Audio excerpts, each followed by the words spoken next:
दोस्तों नमस्ते, मैं सुशील कुलकर्णी। आप देख रहे हैं एनालाइजर न्यूज हिंदी।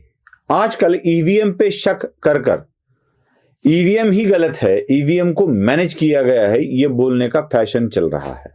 दौर ही आ चुका है, हर कोई उठता है और ईवीएम पर शंका उपस्थित करता है। जब ईवीएम इतनी बदनाम हुई है तो मुझे एक बात सबको कहनी है, भाई, जब इलेक्शन कमीशन खुद होके चैलेंज दे रहा है, आज भी हम इलेक्शन कमीशन को बाध्य करेंगे कि रैंडमली चुनने का मौका इन्हें ही दे दो, जितने भी मशीन चुनने हैं। जैसे भी इनको रैंडमाइजेशन के बाद XYZ मतलब ईवीएम जो कंट्रोल यूनिट है, बैलेट यूनिट है और वीवीपैट है, इनको भी चुनकर पेयर करने का मौका इनको दे दो और चैलेंज कर दो कि इसको हैक करके दिखाए। अब सबसे आश्चर्य तब होता है जब कोई वायरल वीडियो हो जाता है।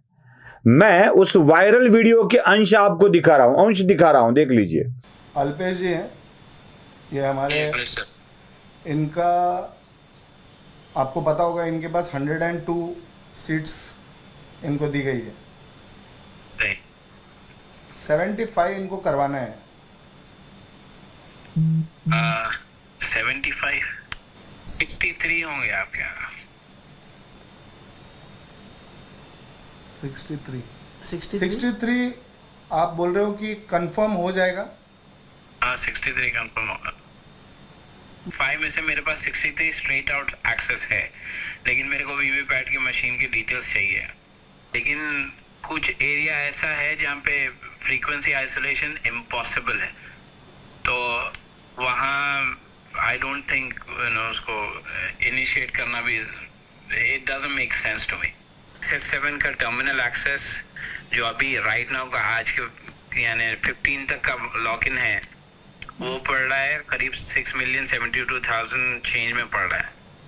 6,72,000 US dollar. 6,72,000। Okay. This is in rupee or dollar? 31 This is in rupees. नहीं, ये यूएस डॉलर में पड़ रहा है। Okay.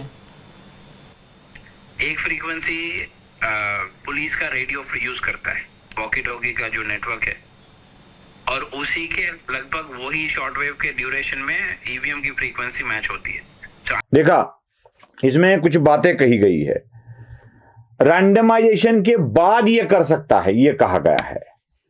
दूसरी बात यह है कि मैं 65 क्षेत्रों को कंट्रोल कर सकता हूं, यह भी वह व्यक्ति कह रहा है। और सबसे अहम बात कर रहा है, फ्रीक्वेंसी वाली बात वो कर रहा है।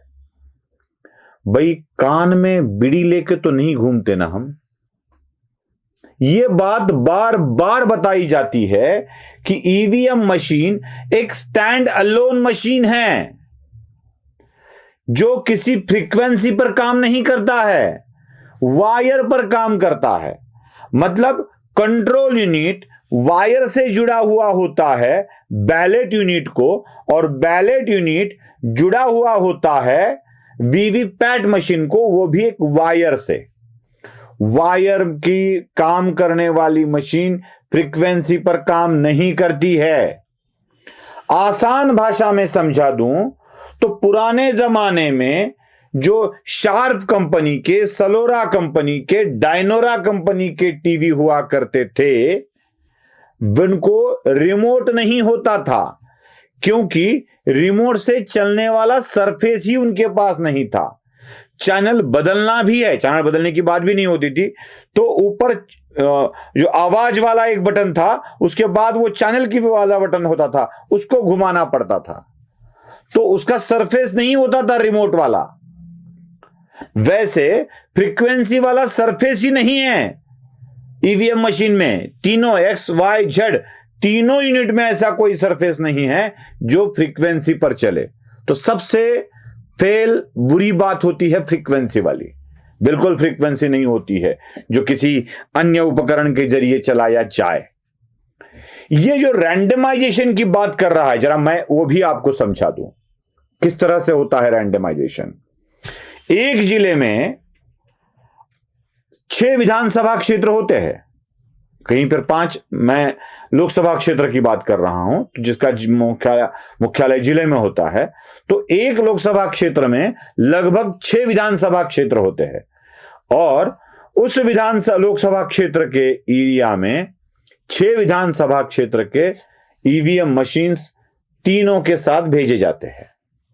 तो इनको पहले इकट्ठा किया जाता है, रैंडमली मिक्सअप किया जाता है, समझ रहे हो, और फिर एक एक विधानसभा क्षेत्र के बैलेट यूनिट निकाले जाते हैं। सबसे पहले बात, अगर एक विधानसभा क्षेत्र में 2800 बैलेट यूनिट चाहिए तो 2800 नहीं आते हैं, 120% आते हैं। 3000 चाहिए तो 3600 आते हैं। आई बात समझ में?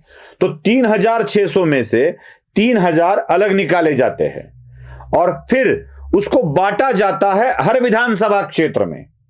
जो प्लेन होते हैं उसको बांटा जाता है हर विधानसभा क्षेत्र में। जब वो विधानसभा क्षेत्र में आते हैं तो उसको पेयरिंग किया जाता है XYZ के साथ, हर एक के नंबर नोट किए जाते हैं और उस पर 1000 फेक वोट डाले जाते हैं चेक करने के लिए, वही ठीक काम कर रहा है ना, 1 नंबर के 1 नंबर को मिल रहे हैं ना, 2 नंबर के 2 नंबर को मिल रहे हैं ना, ये चेक किया जाता है। फिर उसका रैंडमाइजेशन होता है, मतलब और एक बार रैंडमाइजेशन होता है, और रैंडमाइजेशन के बाद उसको बॉक्सेस में पैक किया जाता है जिसके नंबर नोट किए जाते हैं, और हर विधानसभा क्षेत्र के कौन से बूथ में बैलेट यूनिट जा रहा है उसकी इंफॉर्मेशन वहां के अधिकारी को दी जाती है कि यह आपके क्षेत्र में जा रहा है, जिसकी इंफॉर्मेशन विधायक के लिए उम्मीदवार को भी दी जाती है।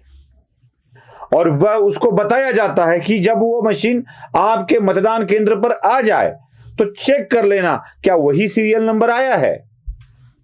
फिर वहां चला जाता है, वहां चले जाने के बाद भी वहां मॉक पोल लिया जाता है, ठीक से चल रहा है ना, 10-15 जो कुछ मॉक पोल लिए थे वो लिए जाते हैं।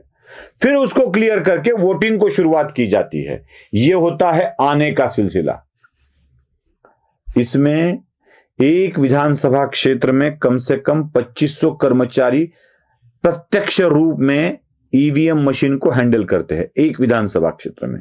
अब आप उसको गुना करके देख लीजिए, 2500 × 288, क्या पॉसिबल है सारे के सारे बीजेपी के फेवर में हो, सारे के सारे कांग्रेस के फेवर में हो, सारे के सारे उद्धव ठाकरे के फेवर में हो? पॉसिबल है?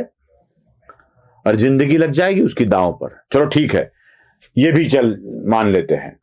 जब चुनाव खत्म हो जाता है, जब चुनाव खत्म हो जाता है तो उसके बाद उसके आंकड़े दिए जाते हैं, और वो आंकड़े 17C फॉर्म में भरकर उन पर सारे लोगों के साइन लिए जाते हैं, प्रतिनिधि के, जो भी विधायक के उम्मीदवार के प्रतिनिधि है उसके साइन लिए जाते हैं।